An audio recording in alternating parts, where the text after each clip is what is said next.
السلام عليكم. النهارده هنعمل شاورمة الفراخ وهتطلع معانا قمر بالشكل ده. يلا حطوا اللايك ويلا نسمي بسم الله. جامدة قوي.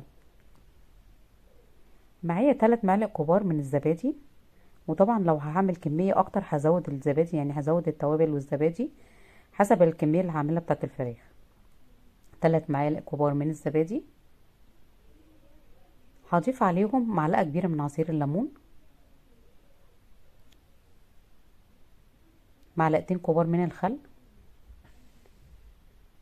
معلقة كبيرة من الثوم والبصل البودر. هضيف التوابل بقى من كل حاجه، نص معلقه كمون وكزبره وبابريكا وحبهان مطحون ربع معلقه، وربع معلقه جنزبيل وكركم، معلقه صغيره من الملح. ممكن يعني تضيفوا معلقه كبيره من بهارات شاورمه الفراخ بدل التوابل دي كلها، مع نص معلقه فلفل اسود. هقلب بقى الخليط كويس قوي. هكون مقطعه الفراخ شرائح طوليه بالشكل ده. هضيفها على التتبيله. طبعا لو انا مش مستعجله على التتبيله هبيتها ليله في التلاجة، بتدي طعم حلو قوي. مع التوابل والتتبيله دي بتديها طعم حلو قوي. لو انا مش مستعجله عليها وعايزه بقى اعملها النهارده مثلا، بس هسيبها في التتبيله ساعتين. انا ممكن اعملها على طول، بس لما بسيبها في التتبيله بتدي طعم احلى. معايا 3 معالق كبار من الزيت على النار، اي زيت موجود عندي. اول ما يسخن بالشكل ده هنزل بالشاورما على طول، بس مش هقلبها غير لما تاخد لون من تحت. اول ما تاخد لون من تحت هبتدي اقلبها عشان ما تتحرقش مني. عملت التوميه الاقتصاديه وسلطه الطحينه والخيار المخلل، هسيب لكم الطريقه في اخر الفيديو. عملت شاورمة اللحمة، هسيب لكم الطريقة بتاعتها في اخر الفيديو.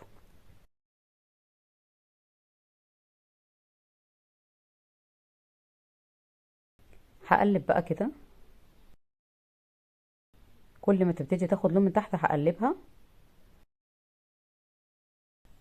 لازم نتعود نعمل كل حاجة في البيت. سندوتش الشاورما دلوقتي بقى بمبلغ، وطبعا لما نعمل في البيت هنوفر وهنعمل كمية كبيرة، وهنبقى عارفين عاملينها ازاي، النظافة طبعا والحاجات عارفين جايبينها ازاي. هضيف بصلتين كبار اكون مقطعاهم شرائح بالشكل ده. طبعا الخضروات اللي هضيفها هتزود الكمية وهتعلي القيمة الغذائية، فهتدينا كمية محترمة يعني من الشاورما. هقلب بقى البصل كده. يعني انا عايزه البصل ياخد يعني تشويحه كده مع الشاورما، ياخد من طعم الشاورما. انا مش عايزاه يستوي، انا عايزاه يبقى فيه عضه كده عشان يبقى ليه طعم. هضيف طماطمتين كبار، تكون الطماطم جامده متقطعه مكعبات، وفلفل الوان. واقلب بقى كل الكلام ده مع بعض. طبعا الخضروات دي فيها فيتامينات والقيمه الغذائيه بتاعتها عاليه، والشاورما فيها بروتين طبعا فيها فيتامينات، يعني وجبه غذائيه متكامله. هضيف ربطة من البقدونس. بقدونس طبعا ريحته حلوة وطعمه هيخلي الشاورما طعمها وريحتها حلوة قوي. هقلبهم بقى مع بعض كده. خلاص الشاورما استوت معايا، بصوا الشكل بقى عامل ازاي ولا الريحة.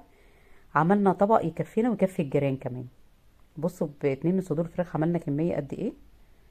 طبعا لو عندك عيش سوري مع التومية وخيار المخلل هتعملي سندوتشات. لو عندك عيش كايزر، اي عيش موجود عندك في البيت، المهم تبسطي ولادك تعملهم حاجة نظيفة في البيت وتقتصدي وتوفري. بصوا شكلها جامدة.